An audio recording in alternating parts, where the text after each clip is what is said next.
Oh, there we go. There we go. I think we're in.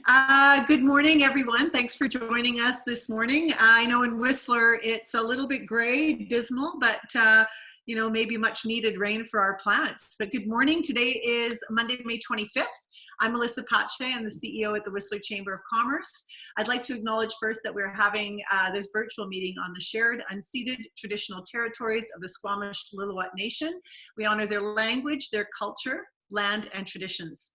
I would like to first thank all of our members for your continued support through your membership that we receive every year, and that your commitments, especially enabling us to do the important work that we do. For the last couple of months, we've been running a series of webinars titled COVID-19 Business Support Series.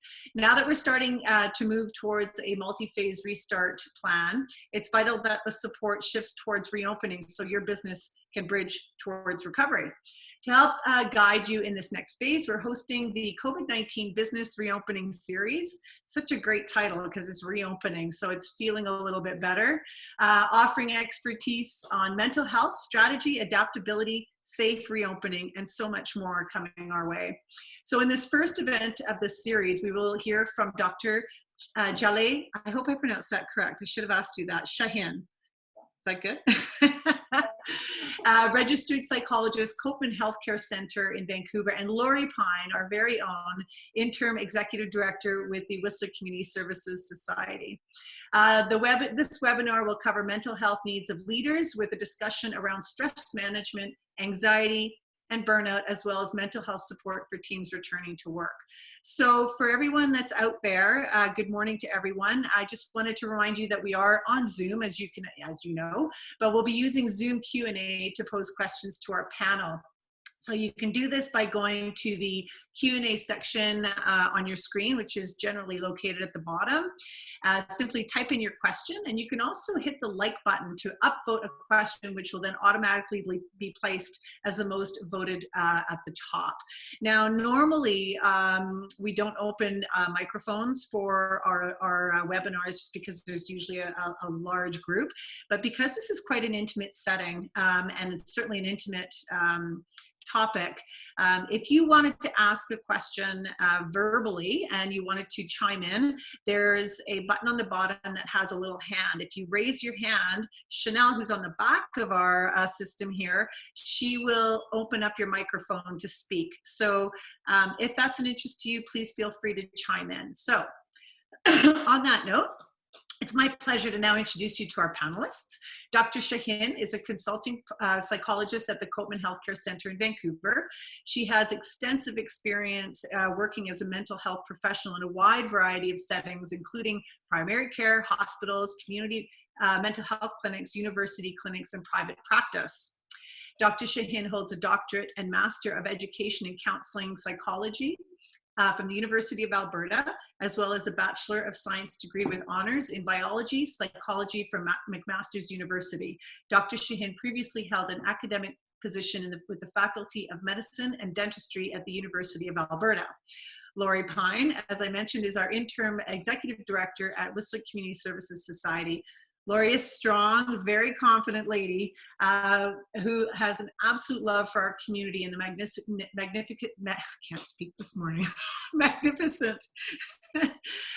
nature that surrounds us. She has managed multiple projects while maintaining passion and integrity for the impact that she has had on the surroundings and the people. She enjoys a hands-on approach while creating positive opportunities and outcomes for her staff, clients, and family. Working for Whistler's social enterprise, she's been honored to lead the Whistler Community Services Society team to rise up and serve our community through this pandemic and the greatest challenge of our generation. So welcome to both of you. First, Dr. Shahin, I can't even imagine how impactful COVID-19 has been on you personally and certainly on your practice. I wanted to kind of give the floor to you, or a virtual floor to you, and welcome. Thank you so much for having me. Thank you to all the participants. It's an honor to be here, and I'm very much looking forward to chatting a little bit about what it's like to go through a pandemic as a community and as a society and globally, for that matter. and what the impact of that on our mental health is, both individually but also collectively as well. So thank you for having me. Of course. So I guess I'll maybe jump into a bit of the presentation. And I have been told that my voice is quite soft, so I'll try and speak really, really loud, but please let me know if you're losing my voice and I'll try and speak even louder. I thought I'll start off this quick conversation by talking about our current understanding of how people individually and collectively respond after a disaster happens or after a crisis happens. So I've been, Chanel, if you can hear me, can I please ask you to throw up that little image on the screen here so that I can kind of go through this a little bit. I don't know if I would be able to see it as, oh, perfect. Beautiful, thank you so much. So we generally understand and know that there is a fairly predictable pattern that people respond in after a disaster happens. Now, disasters can look different based on what's happening. You know, it could be a natural disaster like a hurricane or a tornado or something of that sort, earthquakes, or it could be a human-induced disaster like war or acts of terrorism, etc. Now, I just thought I'd start off with having this on the screen and kind of go through this a little bit, because I think as business leaders, you are tasked with leading your individual business, but also in some ways leading your family and in some ways leading your community through these different phases. And I think this kind of just opens up an opportunity to have a conversation with your staff, to have a conversation with your family members and employees, and also for you to maybe even have a different way of thinking about your own experiences. So now I want to say that although this is kind of a bit of a pattern, of course, different people go at different paces. So, you know, one staff could be in one phase and another staff could be in another phase. And this is also not linear, right? So sometimes people can go through these different phases and then transition back to a different phase and transition forward. But I'll just start off by kind of chatting a little bit about the different phases. And what each of that means, and how you can use this as a little bit of a way to understand and have a framework of what might be going on for your community, your family, yourself, your staff, your employees, but also as a way to have those conversations with your family members and staff. So we generally start off with a little bit of a pre-disaster phase. So pre-disaster phase, you know, during COVID, for example, it starts off with a warning. So the warning is, you know, we hear there might be something going on somewhere else in the world, but we're not really sure if it's going to affect us or not. In terms of, you know, a storm, for example, there's the storm watch. That's generally a little bit of like, there might be a warning, but we're not 100% sure if it's going to happen or not. Then we gradually transition into the threat phase. That's when we really now are being told that something could happen. We have been given that information that something's about to happen. And different people respond to these different pre-disaster phases in different ways. So some people kick into gear where they try and protect themselves and their families by preparing. So if I know that the storm's coming, or if I know that a pandemic is coming, I'm going to go and purchase things. I'm going to go prepare. I'm going to go make sure I have enough supplies in my home. And some people kind of go into a bit of a denial mode where they're kind of like, well, it might not hit us, or they're exaggerating. It might be, it might not be. And so different people respond in very different ways to this pre-disaster phase. Then we go into the impact phase. The impact phase is when it's happened. It's happened, it's here, and you know, in the impact phase can, depending on what the event is, it can be short term, it can last a few seconds, it can last up to several weeks, depending on what the actual kind of disaster is. You know, in the case of 9/11, for example, I mean, the impact was over a span of a shorter period of time. In a pandemic, it can happen over several weeks, sometimes months. In a case of war, the impact could be years, where the war continues. And so the impact phase can vary from situation to situation. And then people kick into what we call as the heroic phase. So the heroic phase is the fight or flight response. Things have happened and people are now running off of adrenaline, and they are engaging in a lot of what psychologists refer to as adrenaline-induced rescue behaviors. So we're active, we're mobilizing a lot of energy, we're doing a lot of things, but not always in the most efficient way. So it's a period of high activity, lower productivity. A heroic phase could be when people kind of say, I'm going to learn guitar, I'm going to learn yoga, I'm going to use this time to learn a new language, I'm going to do this, I'm going to do that. And people generally feel okay. They're feeling a little bit more, again, they're running off of adrenaline, so they're feeling a little bit more in that rescue behavior. There's a lot of business that needs to happen. So in certain emergencies, it could be, how do we make sure that we're providing shelter and making sure that people have places they can go, et cetera, et cetera. But again, it's a shorter period of time. And then we kind of transition into a little bit of a honeymoon phase. The honeymoon phase is typically characterized by a sense of community cohesion and altruism. We're a community, we're in this together, we're gonna do this. We're gonna do this together. There is, in Vancouver where I am, there's the 7 o'clock cheer for healthcare providers, and there's a lot of celebration. And so there's this real strong sense of, we're in this together, we're gonna get through this together, and we are a community.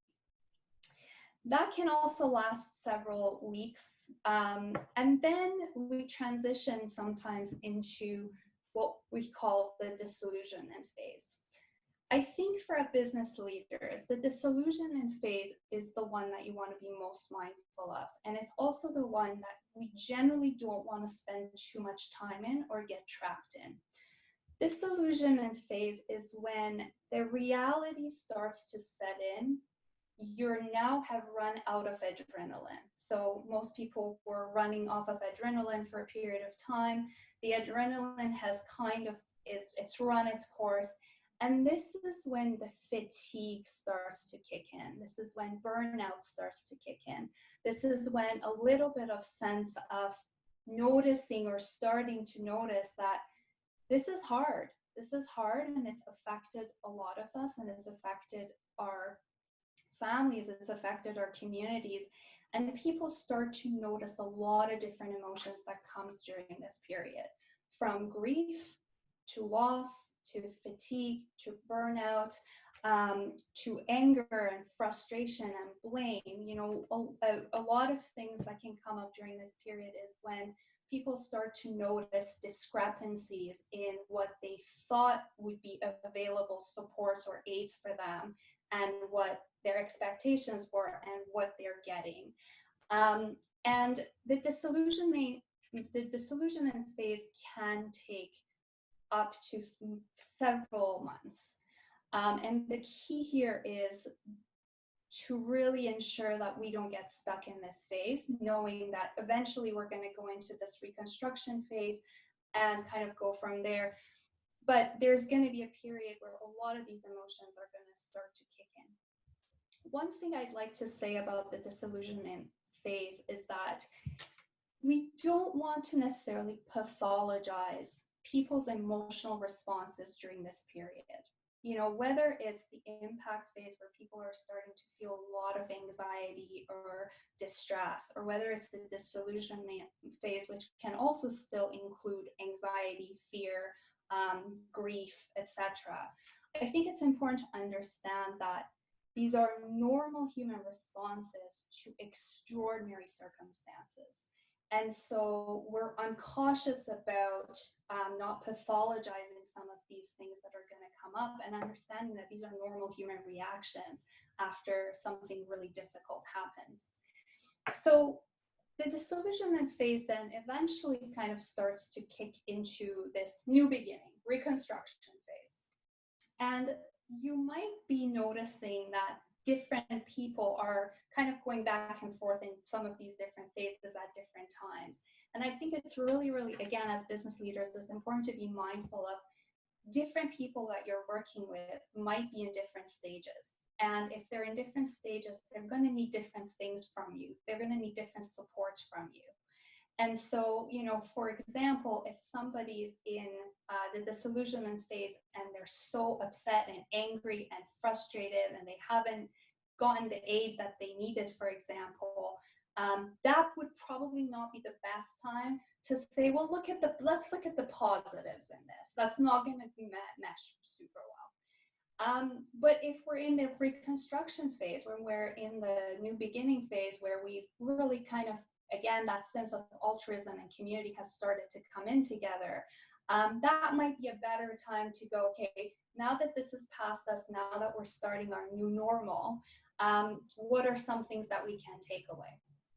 So the reconstruction phase is when we start to settle into our new normal. And I think as business leaders, there's a lot of things that you're probably concerned with in your new normal. You know, how do you as a business leader take care of yourself? How do you take care of your family? How do you take care of your staff and employees? How do you take care of their health and wellness, as well as the health and wellness of customers and other people that you interact with? And so all of those are going to be part of this reconstruction phase. And during the reconstruction phase, there is still some grief that's going to come up, and there is going to be ups and downs as well. So just because people have kicked into this new beginning phase doesn't mean that those emotions are not going to come up. And again, I want to be really, really clear that some of these emotions are completely normal human responses to difficult circumstances or extraordinary circumstances. Having said that, there are things that we can do to move through the disillusionment phase faster and or protect ourselves and our employees through that. I think focusing on the humanity of all of this, right? Being able to check in and saying to your staff or your family members, how are you doing? How are you holding up? And honoring and respecting what they're asking of you. So if they're not interested in having that conversation, that's okay. It's important to honor that. Or if they are interested in having a conversation about it and saying, you know what, it's been a really, really challenging, difficult few weeks, that's okay too. So I think connecting with the community and that sense of altruism kind of coming together becomes really, really important in that phase as well. And so there's some kind of so again, this is just a way, you know, for us to have a conversation about this, and I'm really looking forward to having a conversation about it and seeing what people's questions and concerns are about this, knowing that, you know, some cycle like this can take anywhere from 24 months all the way to 60 months, depending on what we're dealing with. And so being patient and compassionate to yourself, being patient and compassionate to the people that you work with, being mindful of all these different stages that people are going to go through at various points, I think it's a really, really helpful way to kind of navigate through this new normal and these business as usual, which is going to look different. I know in my conversations, we chatted a little bit about how Whistler is this leader on the world stage when it comes to tourism, and kind of there's a sense of pressure on how is Whistler going to come back from this, and how is Whistler going to transition into the new normal. So I think generally just kind of being really mindful of a lot of these emotions are normal, they're expected, and they will pass would be really, really important. Letting go of things you cannot control. That you know, I have kind of a tip sheet of how to cope with anxiety when it comes to these types of kind of pandemics. Allowing yourself to let go of the things that you can't control, reconnecting with people that are important to you, people that you confide in. And honestly, and I know this is going to sound a little bit counterintuitive, but sometimes limiting the news is probably in your best interest. And so just kind of taking a moment and saying, you know, do I really need to hear 6 hours of news in the background all day that's going to tell me that me, my family, and my entire community are at risk? Sometimes limiting the news can provide a little bit of relief. And the other thing that I would say is, as you reach out to your staff, your family, if they're not interested in talking about COVID and they just want to have a sense of normalcy and talk about the TV show that they watched, I think that's also important as well. I think sometimes we can swing a little bit between what I call overcompensating and then kind of underreacting. And that's normal. That's what happens when people are anxious or distressed. And just being mindful that we don't need to kind of always talk about COVID and impact and all of that, where we can also have certain times in our day where we have room for that. But also, if you want to talk about a TV show that you saw or something that's just kind of day to day, just that gives you that sense of normalcy, I think that that's also okay.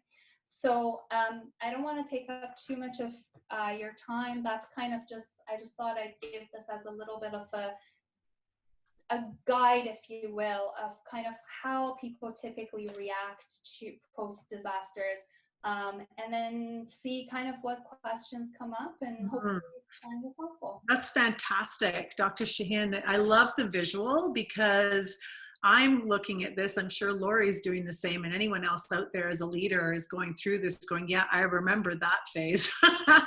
And we had all of us on the call today as panelists had a chat Friday, and how without even looking at this graph or this visual, was very much talking about in our positions where we're frontliners. Lori and I are both been on the front line, and you talk about not listening to the news, but as a CEO of a chamber and Lori leading one of the most vital organizations in this community right now, we are really very much faced with that news on a regular basis. And so both of us shared the experiences of going down a very dark rabbit hole and not being able to not listen to the news, because we have that sense of responsibility to our community. And it took myself, and I'd like Lori to pipe in, and we'll bring you into the conversation here, was really finding that point of I'm either going to continue to feel this way or I have to make an adjustment in the way I'm working. And so that's really, Lori, I want to sort of get this to you now, is as a leader of a local organization here in Whistler, what are some of the mental health challenges that you've experienced and or seeing your fellow Whistler business leaders experience? Because I can imagine that there's been a massive change in who's coming to see you, and your heart must just be so wide open, but at the same time, like, what's that feeling like, and what are you seeing out on the front lines? Definitely, they were mostly all mentioned in that graph. That was amazing. And you're right. I was like, oh, I was there. And I think I'm there. And it's really important, I think, to recognize where everyone is at, because everyone will have been impacted differently from this. I'm seeing it in my staff. I'm seeing it at the food bank. I see it even in my board of directors. Everyone has had a different experience through this. So definitely grief and loss. I joked on Friday about the grief and loss of my budget that I worked so hard on, but I grieve that. I grieve, not being able to see my parents. People couldn't get home, all these things, the anxiety, the unknown. The unknown was really hard for me to work with, really hard, because as a leader, you try and concentrate on the things you control, and there really was not a lot that we could control in that sort of heroic phase. And I really liked the analogy of high activity and low productivity, because I think everyone felt very, very busy then, but not a lot was actually happening. So those things, the unknown for me was really the difficult one, though, for sure. Muted myself, pardon me. Dr. Shahin, did you want to add anything to those comments? And you must have heard from so many leaders in the same position where I think we've all shared that experience of having this. I've heard from some of our leaders in our community that they've been in business for 10, 20, 50, whatever years, and feel like they've gone right back to square one. And that is devastating for so many people. And how do they overcome that? I mean, one thing that I always say is I think for people, dealing with uncertainty in general is distressing. We're human beings, we don't like uncertainty. I mean, we want to know what's going to happen next. And so I think uncertainty is very difficult.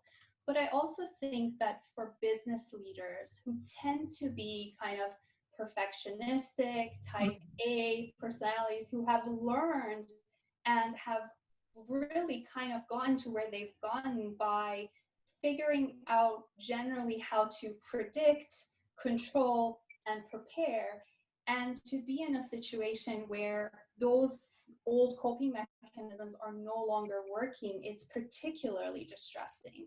So, I mean, uncertainty in general is distressing, but I think for people that are type A perfectionistic personalities who generally like to maintain a sense of control is particularly distressing. And that's what I'm seeing in my practice, where I'm having a lot of patients that are business leaders who are having a difficult time.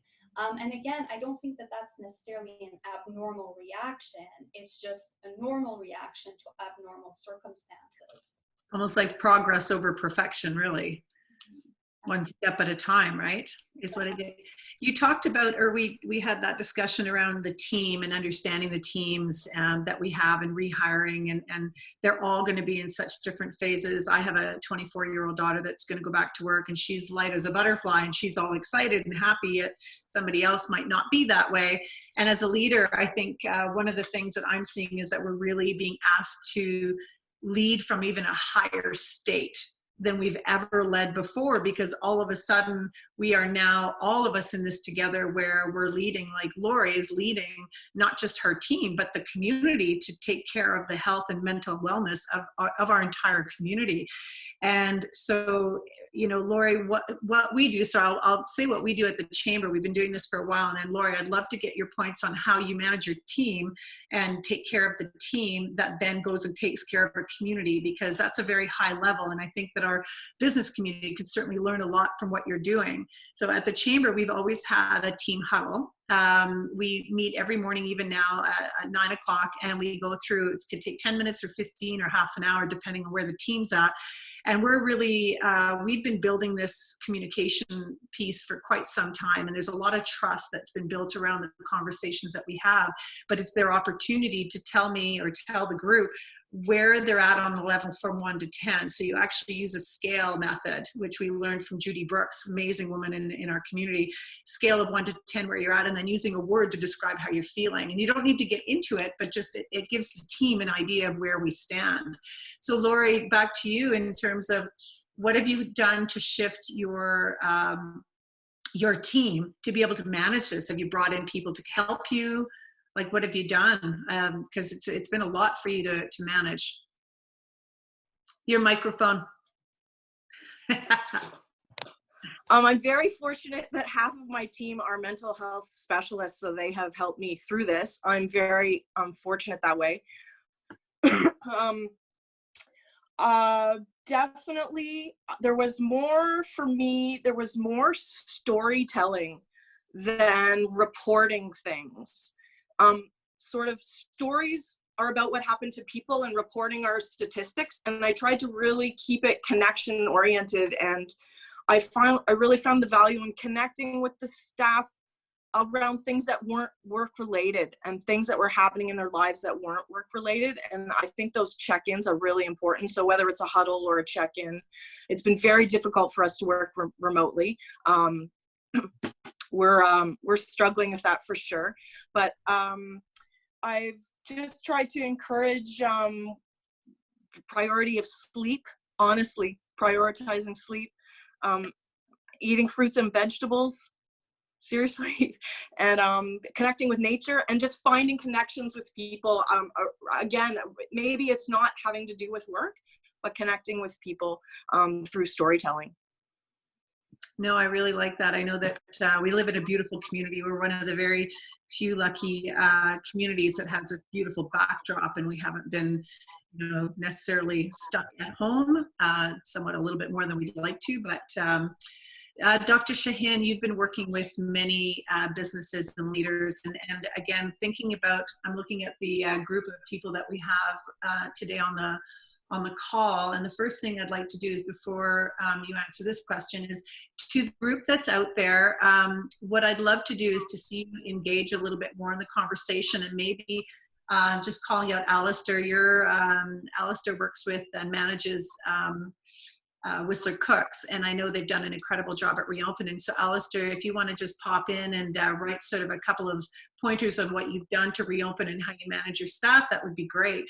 And anybody else out there that would like to jump in, would be great to hear from you.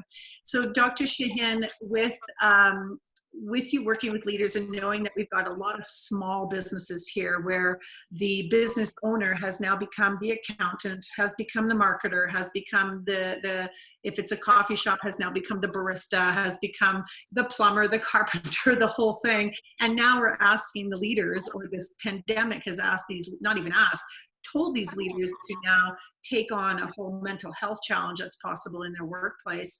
What are some of the tips and tricks that you might have? And I think you mentioned you might have something that we can send to our group later on. What would you recommend to them as sort of your top 2 or top 3? Or I mean, I think Lori actually just said her thoughts were spot on. I think it's what I see in my practice with speaking with leaders is some of them have had to shift a little bit their leadership style. You know, I think Lori mentioned that there's maybe previously has been this reporting relationship, and now there's a little bit more storytelling. And it might not necessarily be to that extent, but I think it's a little bit, you know, in these times where we're, again, human beings responding to a very difficult situation, sometimes it's back to basics. Sometimes it's being mindful of, are you getting good sleep? Are you getting enough sleep? Are you getting restful sleep? Sometimes it's about, are you eating nutritious meals and making sure that you're getting enough nutrition in you? Sometimes it's about, are you exercising? Are you able to go for a walk? Are you able to connect with your loved ones or reach out to your support? Are you able to, you know, connect with a mentor or even a mentee?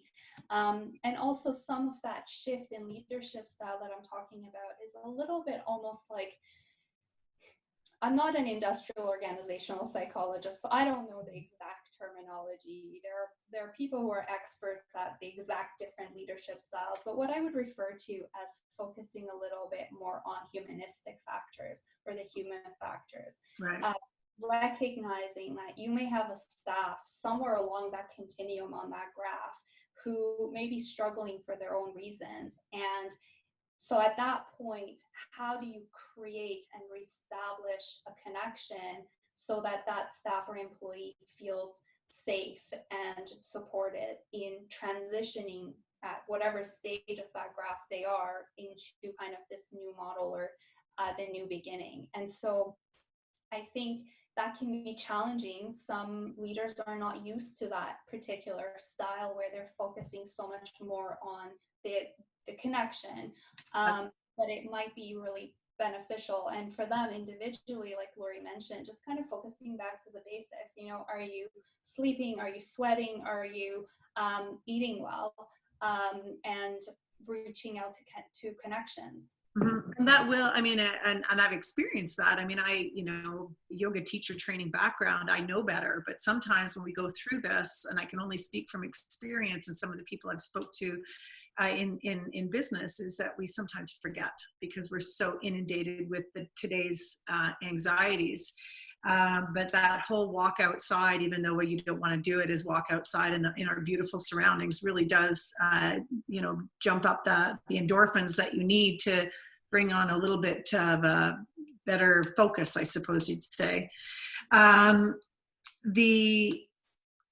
What was I going to ask you? Alistair has posed a few comments and then a question. I'll read this out so he can, we can bring him into the conversation. I think the connection and conversations with staff is so important and unique to each person. The graph is a great guide on the phases each person is going through. So important. And we'll definitely share that graph with the panel. We'll also, or with the group, as well as we'll put it on our e-news so that others can also see it. He also says we have really focused on bringing those back that want to work. And I think that's really important, is not to force somebody or guilt them into coming back, because that'll never work anyways. It gives them purpose, but the challenge we have now is to match the keeping of staff engaged with the actual purpose that moves the business forward. So that's something we all have to consider. So the question he has is, what advice do the panelists have to balance engagement with business purpose?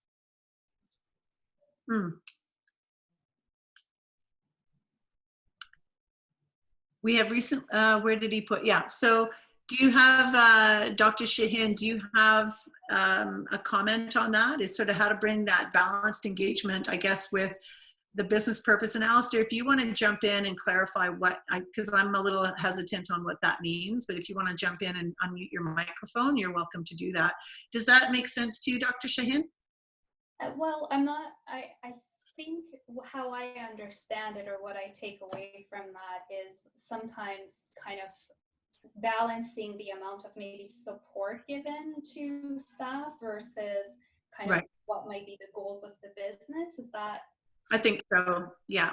Sure. I think it's more about, so you have, the way I'm reading it, oh, hang on a second. I think they're trying to unmute him, but we'll get back to that in a minute. But my take on that is that most businesses that have been successful have a purpose in their business, and and so I guess that question is more about how to balance the engagement of staff that want to come back, that don't want to come back, and I think that's what it is. But we'll hang on to that and see if. Can I comment on that?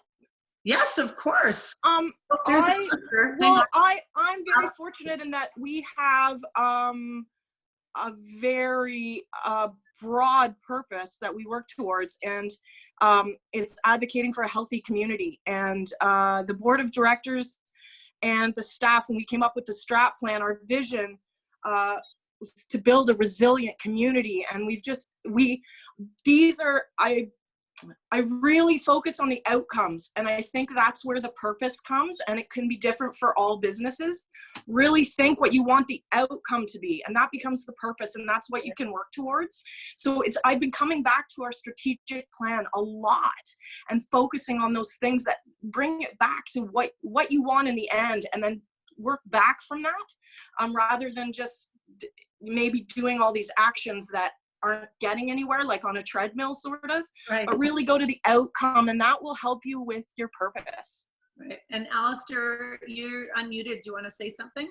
Yeah, I think what I was really getting at there is, and Laurie's completely right, going back to the strategic plan of the business, something like Laurie's organization, it's a great guiding light at this time, but for many of our businesses in the community, our guiding light is to be busy, to create business, to create staff engagement that makes us really successful. In a time when perhaps there isn't the business there, how do we balance as leaders that looking after staff, keeping them so they feel like they have purpose in terms of the actions they do every day, versus us as leaders where our purpose has been taken away from us because there simply isn't the work there anymore, there isn't the business to be had. So that's I guess where I'm coming from, is how do we find that balance? Are there any guiding principles that the group can share to help us as leaders during this time? Dr. Shahin, do you have a comment on that?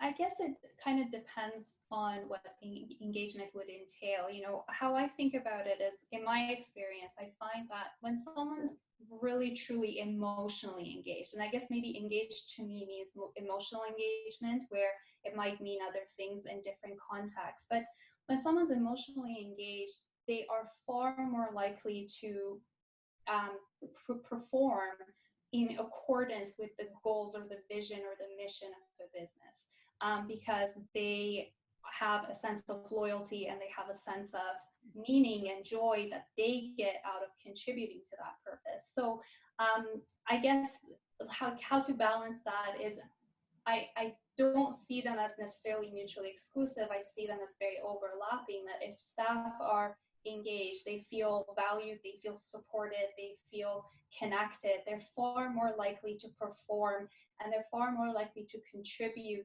to this new beginning or this new vision, or even a revisiting of the vision of a business or the goals or the outcomes of a business, than if they weren't engaged or they weren't feeling connected. So hopefully I understood the question correctly, but I'm curious to hear any thoughts. Yeah, I think if I can jump in there, that's great. And I think that's really the important bit, that perhaps as leaders, as we go through the different phases of that graph as well, we have to continue to be forward looking and to try and be the positive people we can be, so that we can engage staff. As you say, it's not mutually exclusive with purpose, but it creates purpose and a new purpose, and allows the staff, hopefully, or the group as a whole, to come together to build that. So I think that's great thoughts. One of the things I wanted to mention too, Dr. Shahin, was we're talking about leaders helping the staff, which is one aspect of it. We also touched on leaders taking care of themselves, and again, going back to some experience that I've had, is going through the fight or flight mode and that experience. And as a doctor, I think it'd be really important for those that don't experience or have never experienced fight or flight, and the cortisol that can happen within your body, and the certainly the signs and symptoms of depression and also fatigue. Can you go through that a little bit and talk a little bit about that, so that we have an understanding of what that is, and that it's a real feeling of fatigue, and maybe take that away a little bit? Yeah, absolutely. I mean, I would be shocked if a single person who has not experienced the flight response. I imagine that everyone has experienced it at some point, because it's just part of our fiber of existence. I mean, we're animals just like any other animals, and all animals have the capacity to experience the fight or flight response. So, if you've ever almost been hit by a car, for example, that automatically triggers the fight or flight response. Or if you ever experiencing something that, a loud noise in the background, and you just kind of have this quick reaction, that's the fight or flight response. So the fight or flight response is an evolutionary adaptation. It's a survival strategy. It's a survival mechanism. And so what it does is that it prepares your body for what your brain perceives as a danger or a threat, whether that's a car that's about to hit you, or a perceived threat, like I might lose my business, and that's scary to me. So what happens in the brain is there is kind of stress chemicals like that are released into the body when we either are in a real dangerous situation, or we perceive something as a dangerous situation. And as a result, your body goes into preparation mode. And that's when people can experience kind of those feelings of anxiety. They might be shaking or trembling a little bit. They might feel a little bit sweatiness. I do this because it's usually on their palms, but it could be other parts of the body. They feel their heart pounding really fast. They might feel numbness or tingling in their hands and their feet. They might be a little bit more short of breath, or their breathing might be quicker or shallower.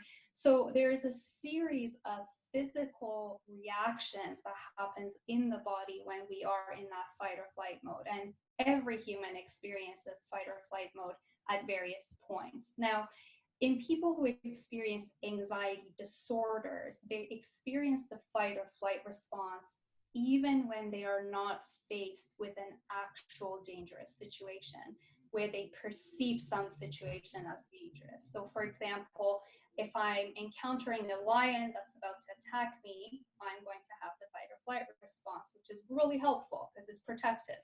But if I have say, social anxiety disorder, I might have the exact same reaction even though going to a party or an event is not going to physically harm me, I perceive that as threatening.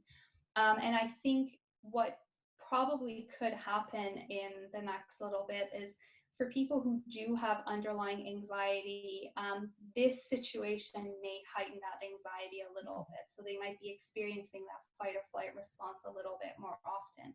The fight or flight response in and of itself is not a dangerous or a bad thing. It's our body's way of trying to protect us. It's more when it's so frequent or it kind of gets to a point where it impairs functioning in major life areas that we really want to do something about it. So if it's impairing you in a way that you're unable to go to work, you're unable to be with your kids, you're unable to have a positive relationship with your spouse, etc., that's really when it's transitioned from the normal fight or flight response to, or a normal anxiety response to a more disordered pathological anxiety response. And those are really good suggestions, is to look for those signs and symptoms because they can be quite paralyzing, no doubt. Lori, we do have a couple questions on the board, but Lori, do you have something you want to add to that, to the fight or flight conversation? Yeah, I'd like to add that we can help the your employees or you with these things. The outreach workers will just sit and talk to someone and meet them where they're at, and they are trained to be able to identify if this fight or flight is becoming overwhelming and interfering with these other buckets of your life. And they're not medical workers, but they're trained to advocate for you and see what is it you might need, and then they can direct you to the proper resource that can really help you. Now, outreach workers do everything from referrals to VCH. They help people with their taxes. They can help you budget so you can you don't need to go to the food bank. They can help you with all kinds of things. We have lots of different programs. I just want everyone to know we have clinical counseling assistance. That is a subsidized program for people that need clinical counseling, and we will subsidize it on a scale according to their wage. We have physiotherapy assistance subsidized. We can help them. All these things that if you have benefits, your paramedical and all these things to really support your employees, super important right now, super important. We'll send out a link to your website for sure, that this group and others will put something out on our e-news this week around the support that you can provide. And so to be clear, sorry to interrupt, Melissa, but I just want the leaders to know it's free, it's low barrier, it's being done virtually right now, and there's no wait. Like there's no wait. So if you see someone showing anxiety, like, do you want to talk to someone else besides me? Like, call us up Monday to Saturday for sure. That's fantastic. Thank you. You guys are doing such a great job, and a reminder that you are non-for-profit and you do rely on outside support to keep you guys going. So definitely we'll put the word out. Diana Chan, who is owner of Moguls as well as the chair of our board, her question is, we hear that tourism will have a long road to recovery and possibly not full recovery to the levels we enjoyed before the pandemic. How can we build endurance and resiliency? And Doctor, maybe I can go to you for some specifics around endurance, energy, keeping the staff. I think we've talked a bit about that, but as resiliency, what do we do moving forward for a longer term? I can answer this generally, but I actually would suggest that Lori would be the expert at this because she is the local expert and the expert of the resources and the community. You know, when in situations like this, I think altruism is the thing that humans tend to kind of come back to as a way to get through really difficult times. And when people are in the disillusionment phase, it's really difficult to connect with that sense of altruism. That's one of the first things that goes during that period. But you know, I've never been to Whistler, unfortunately. I'm hoping to go someday. But from what I've been told about Whistler, it sounds like it's a small, tight-knit community, and it sounds like everyone's really kind of quite connected. familiar with each other. And I think that would be my biggest suggestion, is for the community to come together and get through these difficult times as a community, and grieve as a community as well. We're social animals, we're designed to grieve in communities, and I think utilizing the resources that Lori mentioned and kind of coming together as a community is the best way to build that endurance and get through. Yeah, no, that's great. And Lori, you must have some insight into this as well. I think the fatigue for me was coming with the waiting, like when is this going to stop? When is it phase 2? When is the food bank going to explode? When is the food bank going to come down? That's where the fatigue was really coming for me. And during this time, I watched a webinar. I can't recall which one it was, but that they said to forge ahead. And again, concentrate on that outcome and don't keep waiting, because the waiting is where the fatigue will come. And maybe you have to forge ahead and pivot because that's not the right way, but keep forging ahead. That really for me resonated. Shooting for that North Star and knowing that there's not just one path to get there, and it's a clear direct line. It's going to be a lot of zigzagging up and down. So absolutely. Tanya Chesson asked a question as well. How do we adjust our expectations to employee productivity against the slower, more careful procedures in place to protect our staff and guests during this pandemic? So again, how do we adjust our expectations of employee productivity? I spoke to Kirby Brown, who is the general manager up at Sea to Sky Gondola, and he is just, he says it's so counterintuitive. All we've ever wanted are more people to come here. And now we're telling people to stay home. We're limiting and it is very, I don't know how to do that in this place that we have opened to the world that we've now closed. I don't know how to balance that. Yeah. No, I agree. I know that, one of the things we talked about on our team was that, when we had our office open, we knew that the doors were going to open at 9 o'clock and they were going to close at 5 o'clock. So there was this, perfect little Monday to Friday. This is when we worked. And if we wanted to work from home, we could, but the majority of the time we were there. And when you work from home, especially for those that aren't used to working from home, it was more around when we go back to the productivity, depending on what your business is, it was more that I wasn't expecting any more for an 8-hour day. Like, you're not going to sit at a desk in your house for 8 hours. You're not going to do that when you're working from home. It's not realistic.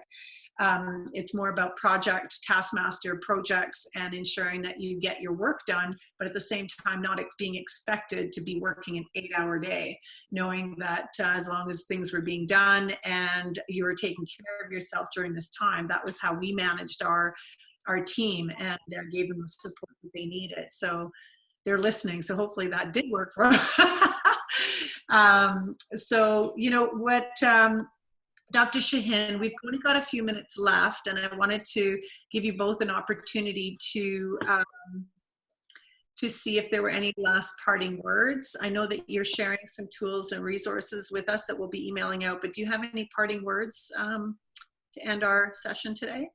I'll just say a couple of things. First of all, thank you so much for having me. Such a pleasure to be here. But the second thing that I wanted to mention too is there is a list of a few different websites that are great resources that people can use on anxiety management, stress management. These are free websites that have, like, especially anxietycanada.com. It's a free website for everybody that's been written by some of the experts in anxiety and stress.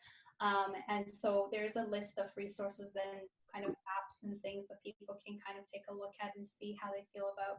The one thing I will say, just kind of as a last few words, and I can appreciate that this is not, I think for a lot of people it's not going to sound very satisfactory, but I just as a quick reminder, during times like this, and almost like in response to the last question, being like almost expecting uncertainty and expecting ups and downs, and bringing in a lot of flexibility and patience and compassion into the next several months, I think is really, really important.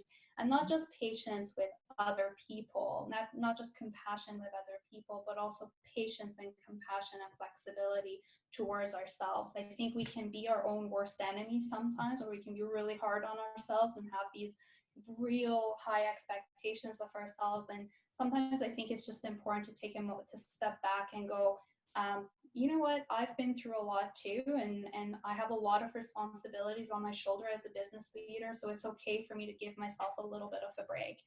So I hope that patience, compassion, and flexibility is my last 3 words that I would just leave. I'll stop there. That's fantastic. It's a great way to end that. Thank you very much. And Lori, any parting words or suggestions, tools, resources? Just around the tools and resources, something that's really helped with me and my staff, and there's so many resources, and I think I would pick a couple. Just pick 2 or 3 links and read them yourself and see what resonates with you. And then you can use that to connect with your staff around that Anxiety Canada website. Like, find something in there that resonates with you and use that to connect with your staff. It's super important not to just give them the link and send them away. It's really great if you can sit with them and be with them in that moment and talk to them, even if it's only just for 10 minutes. And the only other thing I can say is super important bringing staff back right now to make them feel welcome. We've missed them, and make them feel safe. And that will, if you make them feel that way, that will trickle down to your guests and our customers. And I think that's really important right now. Fantastic. Well, ladies, thank you so much for your time. Dr. Shahin, thanks for joining us all the way from Vancouver. We really hope you end up coming up here one of these days. We'd love to meet you in person. We're recording these webinars and loading them onto the Whistler Chamber website, so you can go back to them anytime you want. Share them with your friends, your colleagues, especially those that are, speaking out and speaking with you and wondering what to do next. They'll be on our COVID-19 webpage. So we'll continue to stay connected with all of you through regular e-news Monday, Wednesdays, and Fridays, and hosting more webinars to help you navigate these difficult times. So on that note, again, thank you everybody for joining us today and taking an hour out of your day. And we look forward to a healthy, very safe recovery for everybody. So thank you, Dr. Shahin. Lori, again, thank you so much for all the work that you and your team are doing in our community. 7 o'clock bells ring for you too. All right. Take care, everyone. Bye for now. Bye.